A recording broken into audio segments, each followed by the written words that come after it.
Okay folks, this is going to be a headless video. I'm going to show you how I do my scrunch dye, which is generally, I use it a lot to start off as my first layer of dye on a scarf. So here I've pressed my silk and I'm going to give it a little spritz with some water to help move the dye around. And then I have my color ready to go down here. As you can see right here in a little dye cup, and I've got my eyedropper ready to go. And I just take that and drop it all over the silk. Scrunch it. I do this over a trash can too, so any drops go in the trash, although my floor is covered in dye. Anyway, this is going to be the first layer for a blueberry scarf, and it's kind of metaphor for a blue sky. Sunny day, blueberries. So I just keep adding dye and scrunching it around, and every once in a while I'll unfurl it, look at it, see where I need more dye, see how it's coming along. Change the scrunch a little bit and keep adding dye until I like where it is. The trick with this is you don't hang it up right after you finish this. You want to dry it right away and either hold it in front of a hair dryer.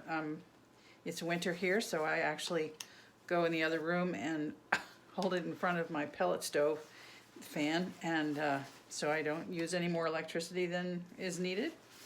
I've got a heat source right there, so the trick is to dry it quickly so you don't, because the dye will when you hang it up and it's wet, the dye will move around and leave strange little streak marks that you don't want where it's attached to the hanger. So to get it to not have that, you do need to dry it right quickly, and then once it's dry, I press it and it's ready to put on the stretchers for your next project. Let's see where we are here. I think I may have enough, so I just open it and scrunch it.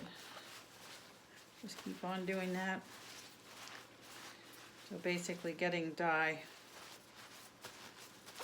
all over the scarf, but in a mottled effect. So you have something that looks like that. That's not quite enough for me.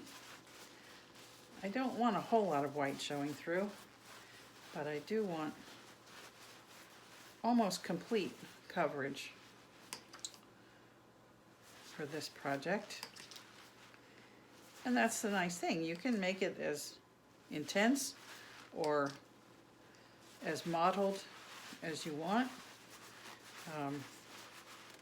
Leave white spaces. There are some that I do that on purpose, but I think this gives a nice texture, visual texture to the silk, instead of a plain old background. And I use this technique a lot, and I didn't realize it until I was going through some photographs the other day for a presentation and saw all the ones that I had done that way. So that is to my liking. So I have to do another one because I'm doing 3 of these, but I'll spare you that.